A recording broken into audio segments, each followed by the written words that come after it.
Hello friends and welcome to our YouTube channel Nursing Guru, a comprehensive coach for all competitive nursing officer examinations. Friends, आज हम देखने वाले हैं pulmonary tuberculosis के बारे में। अगर आप हमारे चैनल पर नए हो तो कृपया लाइक, शेयर और सब्सक्राइब करना ना भूलें। So let's start.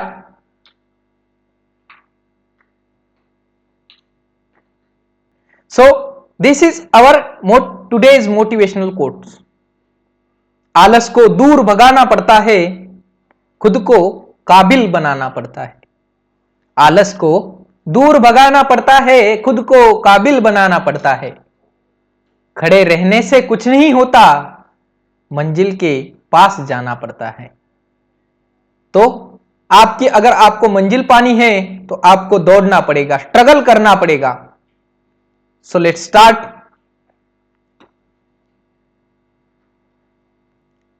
Pulmonary tuberculosis.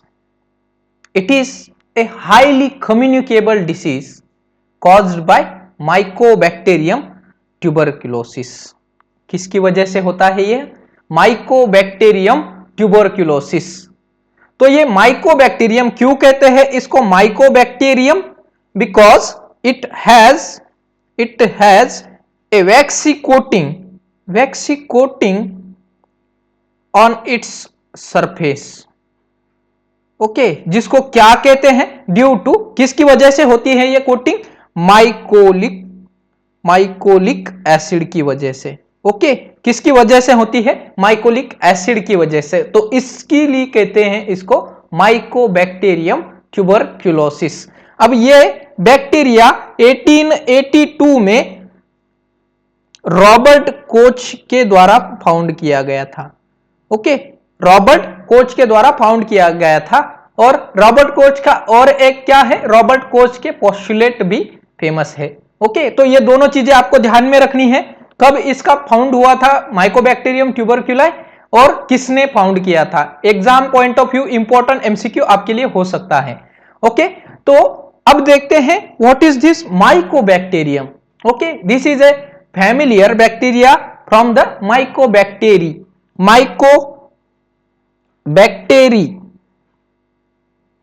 Okay, तो this is mycobacteria family bacteria होता है। अब ये नॉन स्पोरिंग, इसका मतलब क्या है? नॉन स्पोरिंग का मतलब क्या है? It is not form the spore. Okay, spore it not form the spore. Non sporing aerobic, इसका मतलब क्या होता है? एरोबिक का मतलब it requires the oxygen for living. Okay, तो जहां पे ऑक्सीजन होगा वहीं पे यह बैक्टीरिया जिंदा रह पाएगा। ठीक है, non motile, non sporing, aerobic rods होते हैं। Okay, it is an rod shape bacteria. Okay, and it is also found at high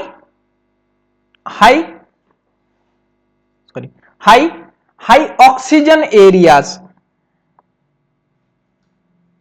okay, तो कहां पे मिलता है ये माइकोबैक्टीरियम? जहां पे आपके बॉडी में हाई कॉन्सेंट्रेशन ऑक्सीजन का होगा, वहां पे यह बैक्टीरिया आपको पाया जाएगा। तो कहां पे होता है आपका high concentration?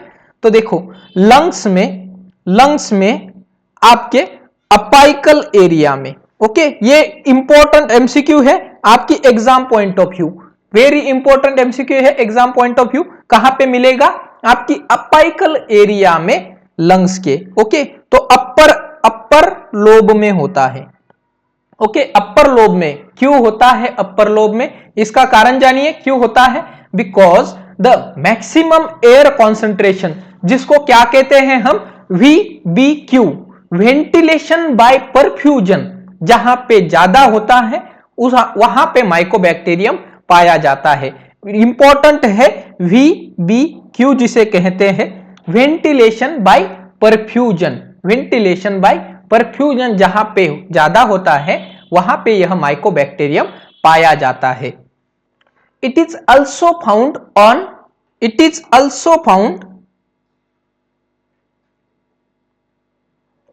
at brain, joint, kidney and liver. Okay, तो इन सारी जगह पे भी यह पाया जा सकता है। जहां पे आपको बोन या स्पाइन में अगर माइकोबैक्टीरियम पाया जाएगा तो उसको क्या कहते हैं हम? पॉट स्पाइन कहते हैं। क्या कहते हैं? पॉट स्पाइन कहते हैं। तो यह हो गया कुछ बेसिक माइकोबैक्टीरियम के लिए। ओके, तो यहां से आपको मैंने 3-4 एमसीक्यू करेक्ट कर दिए। देखो कौन सा हो गया आपका, कब फॉर्म हुआ, किसने फॉर्म किया और कौन सी फैमिली से है, ओके, और कहां पे पाया जाता है। तो यह 3-4 एमसीक्यू आपके यहां से सॉल्व हो जाएंगे। अब नेक्स्ट देखते हैं हम थोड़ा बीसीजी वैक्सीन के बारे में, जो कि prevention of pulmonary tuberculosis infection के लिए दिया जाता है। तो बीसीजी वैक्सीन, इसका फुल फॉर्म क्या है? फुल फॉर्म भी एक बार पूछा गया था एग्जाम में। क्या है full form? Bacillus Calmette and ग्वेरिन।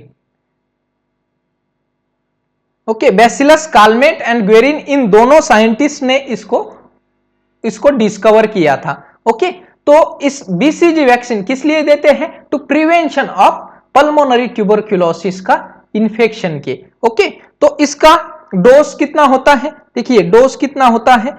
At birth अगर हम देंगे,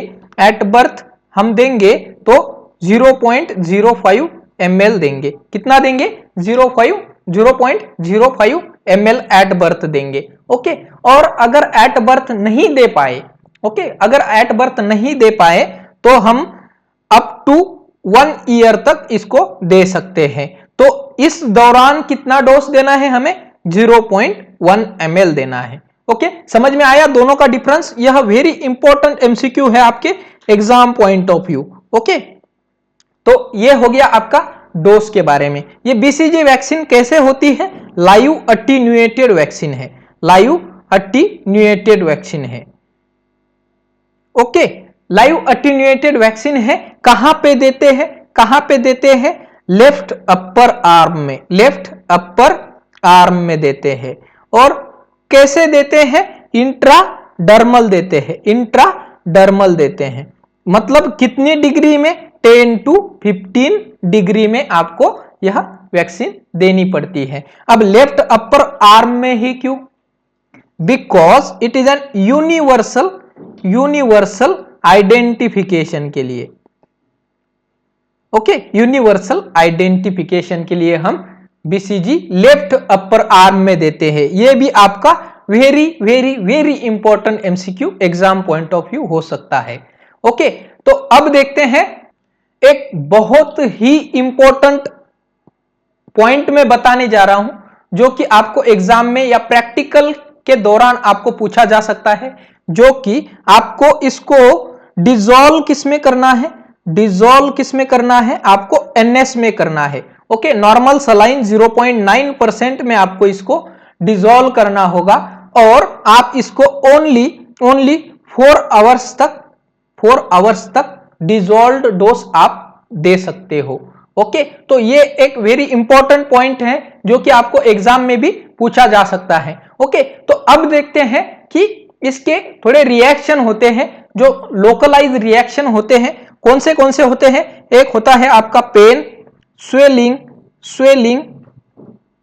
and redness. These are 3 localized reaction related to the BCG vaccine. तो इसके लिए अगर पेशेंट को फीवर वगैरह आ रहा है तो आपको नॉर्मल पैरासीटामोल आप प्रोवाइड कर सकते हो। ओके, तो यह भी एक इंपॉर्टेंट पॉइंट है। और हम देखते हैं जो बीसीजी वैक्सीन देने के बाद स्कार बनते हैं, तो उस स्कार की 3 स्टेजेस होती है। ओके, उस स्कार की 3 स्टेजेस होती है।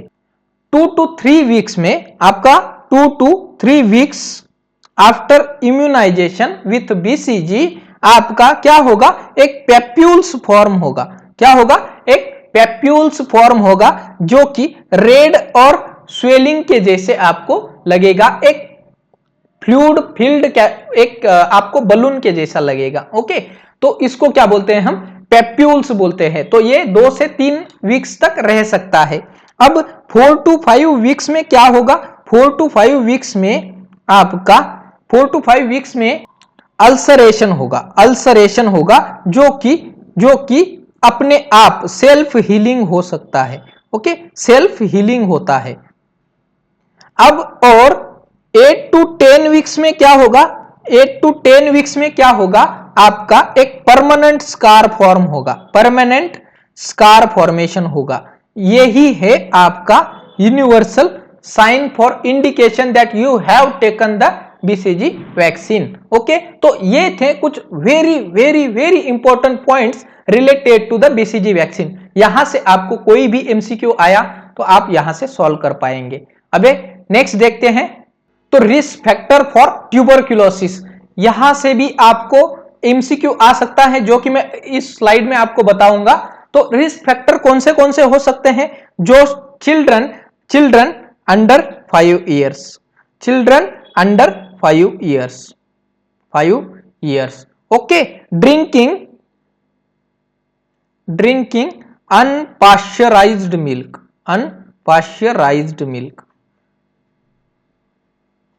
इससे कौन सा ट्यूबरक्यूलोसिस होता है? यह आपका इंपॉर्टेंट एमसीक्यू हो सकता है exam point of view. Please note it down. Okay, कौन सा ट्यूबरक्यूलोसिस हो सकता है? Bovine tuberculosis. ओके, कौन सा हो सकता है? बोवाइन ट्यूबरक्यूलोसिस आपका हो सकता है। और कहां पे और कौन है रिस्क फैक्टर में? आपका होमलेस एंड क्राउडेड एरिया में जो लोग रहते हैं, वह पल्मोनरी ट्यूबरक्यूलोसिस के रिस्क फैक्टर हो सकते हैं। और कौन हो सकता है? आपका कांटेक्ट विथ अनट्रीटेड और अनडायग्नोज्ड पेशेंट। ओके, तो यह भी एक आपका रिस्क फैक्टर हो सकता है। Older person are also a risk factor for the pulmonary tuberculosis. और कौन सा हो सकता है? आईवी ड्रग यूजर्स भी आपके पल्मोनरी ट्यूबरक्यूलोसिस के लिए रिस्क फैक्टर हो सकते हैं। तो यहां से आपको एक एमसीक्यू है जो कि बोवाइन ट्यूबरक्यूलोसिस, जो कि अनपाश्चराइज्ड मिल्क ड्रिंक करने की वजह से हो सकता है। तो please note it down and B continue with the video.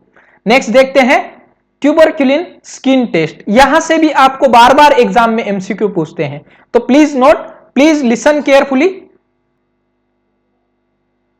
Tuberculin skin test is the test done to identify the Bacillus calmette and guerin bacteria, also called as tuberculin bacteria inside your body.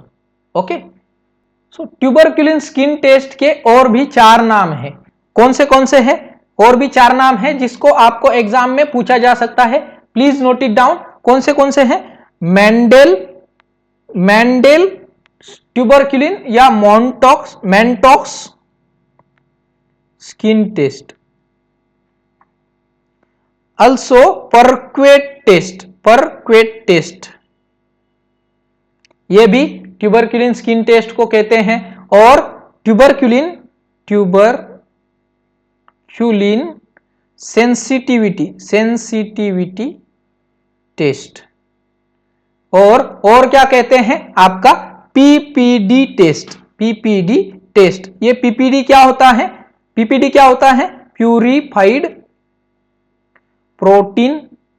Protein derivatives. Okay, तो ये 4 नाम है आपके मोंटॉक्स test को या tuberculin skin test को।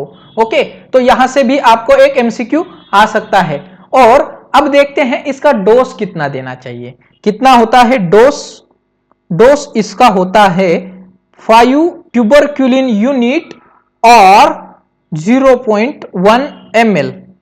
अब कहां पे देना है आपको? इंट्राडर्मल देना है। और कहां पे देना है? वेयर साइट कहां पे होगी आपकी? साइट कहां पे होगी? Midway between Midway between wrist and elbow. Okay, wrist and elbow के बीच में आपको यह देना है। और कौन से सरफेस में? Flexor surface of your palm, flexor surface of your arm. Okay, flexor surface पे देना है। ओके, तो ये हो गया आपका साइट हो गया। अब कब मेजर करना है ट्यूबरक्यूलिन टेस्ट? कब मेजर करना है? मेजर्स एट 48 टू 72 आवर्स के बाद में। ओके, और इसमें आपको एक सर्कल बना के रखना होता है। ओके, सर्कल एक बना के रखना है, जो कि आप 48 टू 72 आवर्स के बाद में आप चेक करोगे। जब आप इंट्राडर्मली इसको एडमिनिस्टर करोगे तो एक राउंड ऐसे फॉर्म होगा, जिसको क्या कहते हैं आप? व्हील रिस्पॉन्स कहते हैं, व्हील रेस्पॉन्स कहते हैं। तो यहां से आपको मैंने 3-4 एमसीक्यू कवर कर दिए। Tuberculin test is also called as, आपको ये 4 नाम याद रखने हैं। डोज कितना होता है, या कितने यूनिट ट्यूबरक्यूलिन यूनिट कितने देते हैं, और कहां पे देना है, और ये व्हील रिएक्शन या व्हील रिस्पॉन्स क्या होता है। ठीक है, अब यहां तक समझ में आ गया। अब हम देखेंगे कि इसका मेजरमेंट कैसे करते हैं।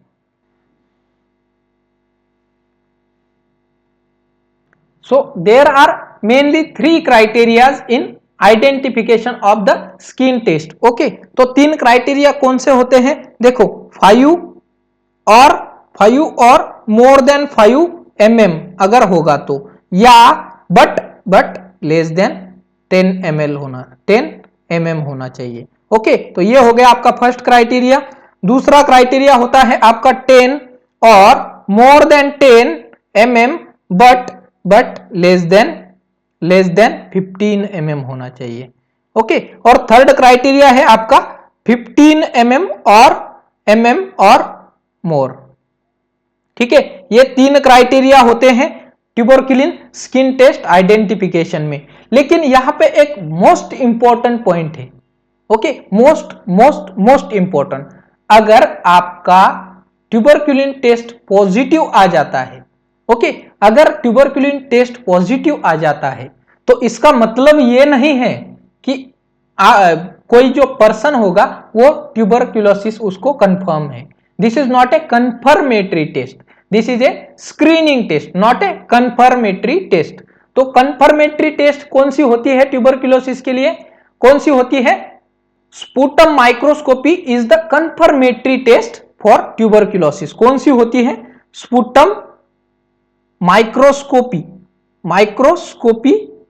या इसको क्या कहते हैं हम? AFB acid fast bacilli screening test. Okay, तो यह होती है आपकी कंफर्मेटरी टेस्ट। यह जो ट्यूबरक्यूलिन स्किन टेस्ट है, यह आपकी स्क्रीनिंग टेस्ट होती है।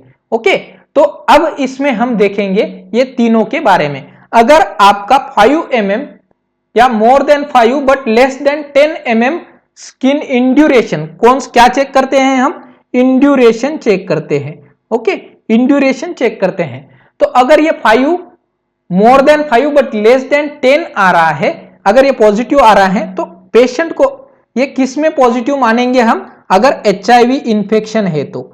ओके, HIV इंफेक्शन है, या फिर इम्यूनो सप्रेस क्लाइंट।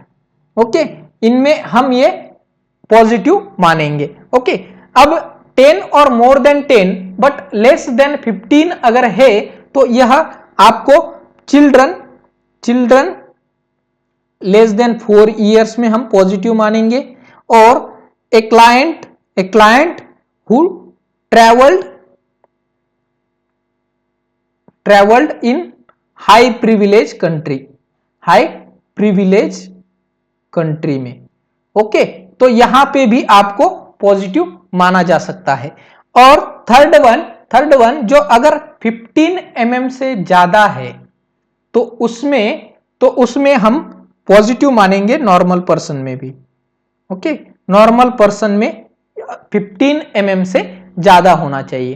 तो ये 3 चीजें आपकी कवर हो गई। तो इस तीनों क्राइटेरिया के हिसाब से आपको वो उसकी रीडिंग करनी है। ओके, अब देखते हैं pathophysiology of pulmonary tuberculosis.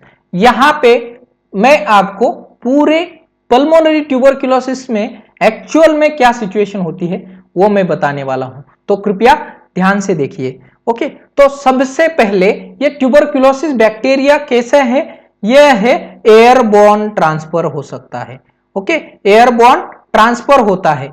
Okay, तो इसका मतलब क्या है, इसका मतलब क्या है कि this bacteria is less than 0.5 micron से कम होता है। ओके, तो इसका मतलब जब आप patient with active pulmonary tuberculosis होगा तो आपको N95 मास्क आपको यूज करना है, ना कि simple 3 layer surgical mask. Okay, क्यों? Because this bacteria is less than 0.5 mm। Okay, तो इसकी वजह से आपको N95 मास्क यूज करना है, और बाकी हम जो प्रिकॉशन है, आइसोलेशन प्रिकॉशन, वो नेक्स्ट हम देखेंगे। ओके, तो पैथोफिजियोलॉजी में सबसे पहले आपका जो माइकोबैक्टीरियम है, via the respiratory route comes into the body. Okay, तो यहां पे आप देख रहे हो, यह रेस्पिरेटरी रूट से आपकी बॉडी में एंटर कर गया।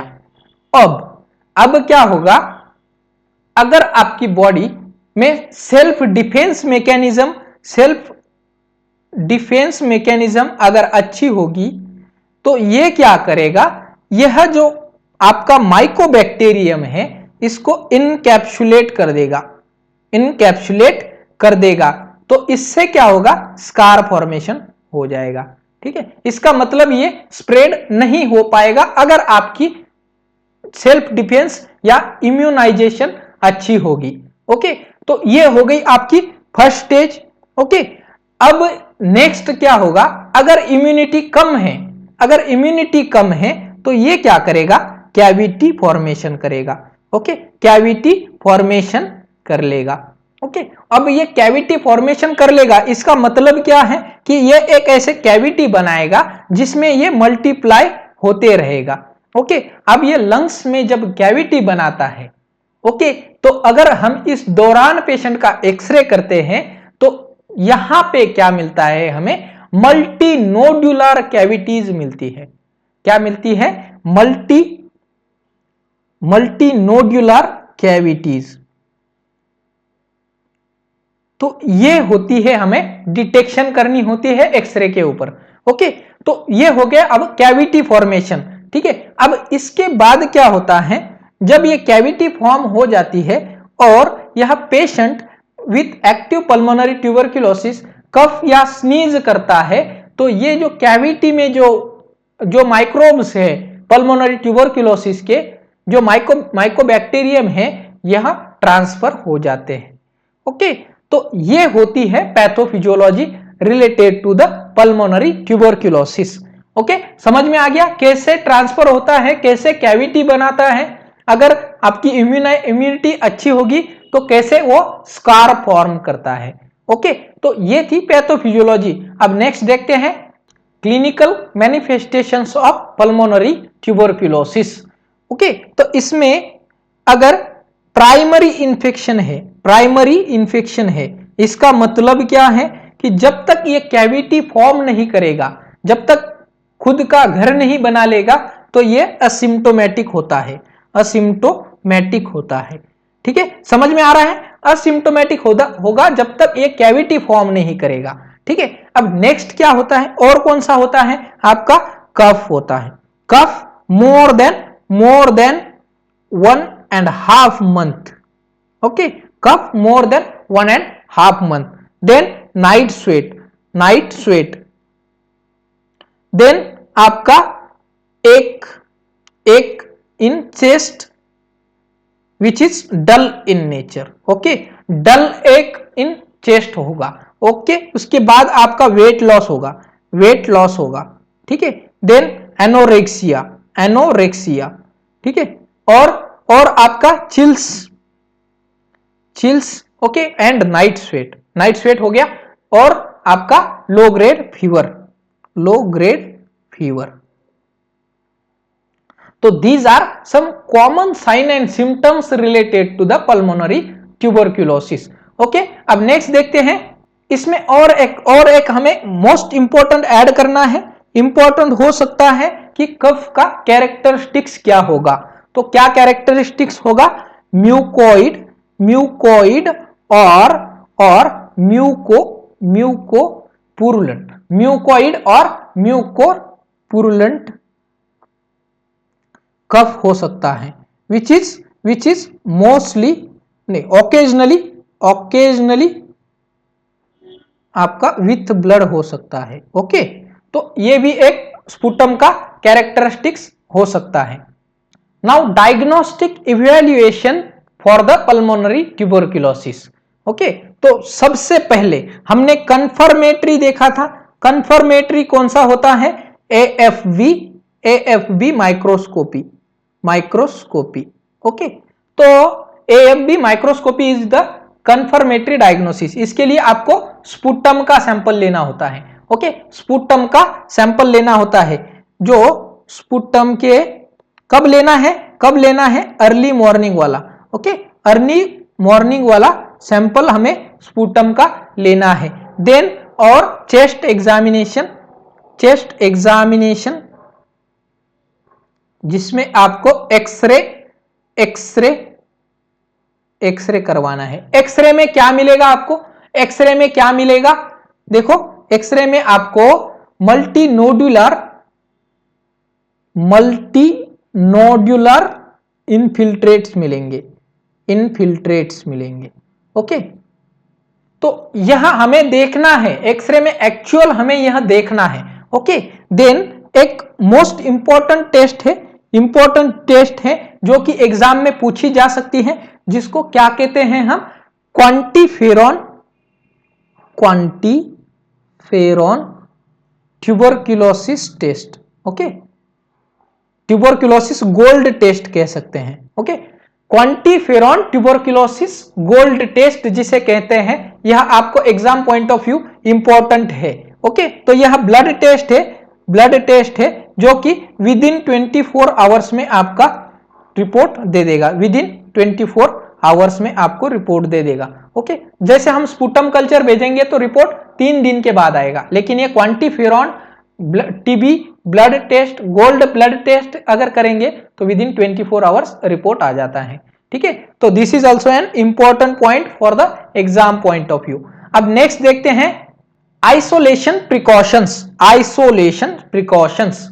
ओके, तो अब हमने देखा कि जो माइकोबैक्टीरियम है यह एरोबिक है और it is an airborne transferring bacteria होता है। कौन सा होता है, एयरबॉर्न ट्रांसफर होता है। ठीक है, तो इसके लिए हमें क्या करना है, निगेटिव प्रेशर रूम में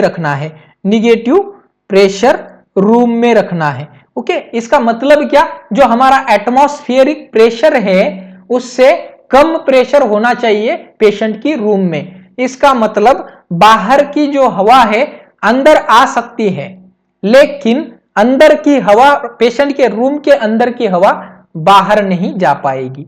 ओके, और इस पेशेंट की रूम में जो एग्जॉस्ट लगे होंगे उनका जो एक्सटेंशन होगा वो बिल्डिंग के ऊपर होना चाहिए। ओके, समझ में आया, ये है आपकी नेगेटिव प्रेशर रूम। इसमें आपका एयर एक्सचेंज कितना होना चाहिए, मिनिमम 6 आपका minimum 6 air exchange per hour. Okay, 6 air exchange per hour, जिसमें से 1 फ्रेश एयर होनी चाहिए। ओके, तो यह भी आपको exam point of view important है कि पेशेंट विद पल्मोनरी ट्यूबरकुलोसिस कहां रखेंगे, कितना एयर एक्सचेंज होना चाहिए, उस निगेटिव प्रेशर रूम की क्वालिटी क्या होनी चाहिए। ओके, तो यह हो गया आइसोलेशन प्रिकॉशन। और क्या है इसमें, जब पेशेंट में मिनिमम विजिटर्स होने चाहिए। ओके, मिनिमम विजिटर्स होने चाहिए। जब आप पेशेंट को ट्रांसफर करोगे तो क्या करना है हमें, inform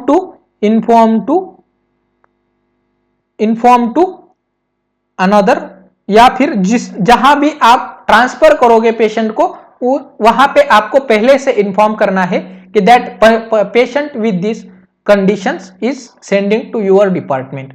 okay, then use of personal protective equipment, जिसमें मेनली क्या होगा, आपका मास्क होगा जो कि N95 होना चाहिए। और पेशेंट को कौन सा मास्क देंगे, पेशेंट को हम एटलीस्ट कौन सा देंगे, 3 लेयर सर्जिकल मास्क देंगे। ओके, सर्जिकल मास्क देंगे।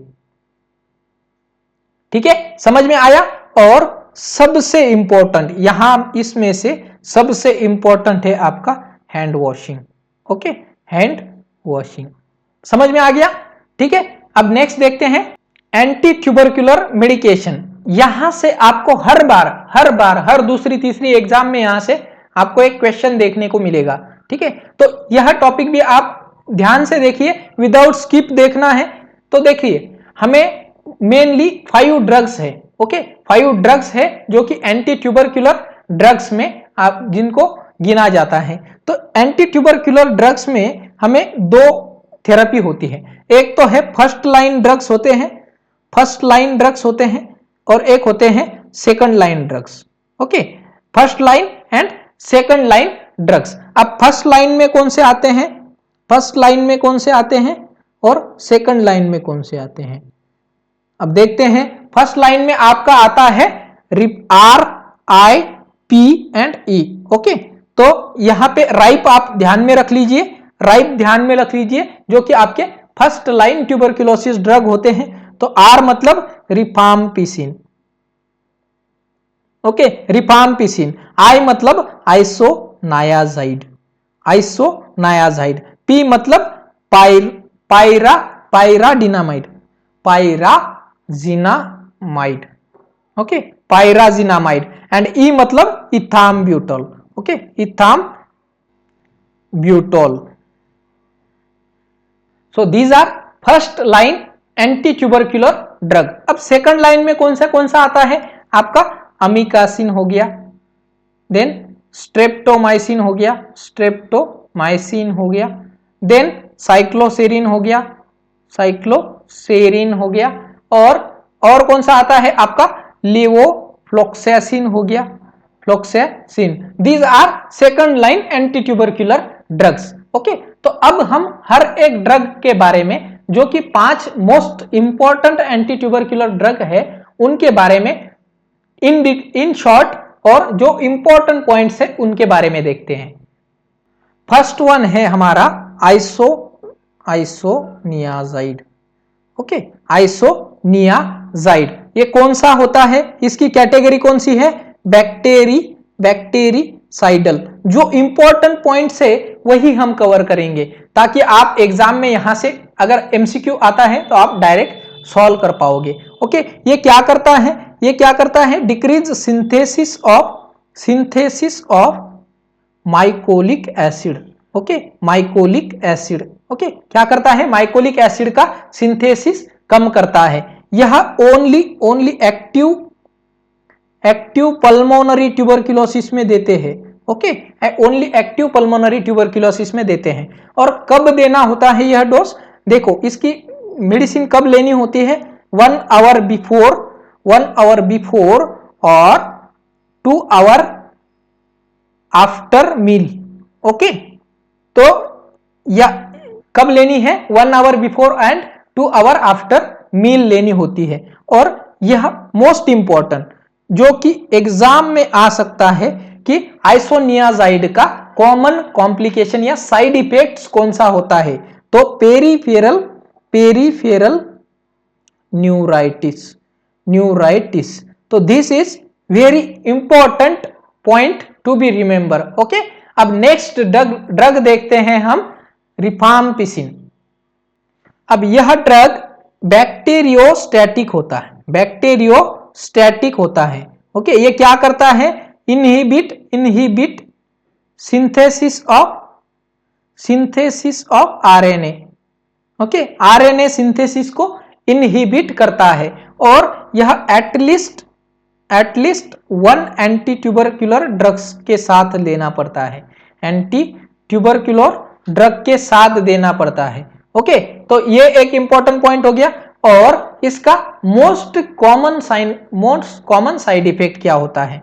आपका रेड कलर या ऑरेंज कलर यूरिन होता है। ओके, रेड और ऑरेंज कलर यूरिन और सिक्रीशन हो सकते हैं। ठीक है, तो ये हो गया आपका रिफाम्पिसिन के बारे में। क्या है रिफाम्पिसिन? बैक्टीरियोस्टैटिक है एंड इनहिबिट आरएनए सिंथेसिस और क्या करता है? आपका सिक्रीशन रेड और ऑरेंज कलर का आ सकता है। ठीक है, देन नेक्स्ट देखते हैं इथाम्ब्यूटोल। ओके, तो यह कौन सा है? बैक्टीरियोस्टैटिक है। इसको भी आपको use with one other anti tubercular drug. Okay, one other anti tubercular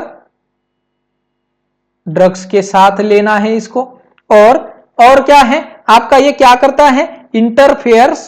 interferes with cell metabolism. Okay, क्या करता है? इंटरफेयर्स विथ सेल मेटाबॉलिज्म में। ओके, और क्या करता है? Inhibit RNA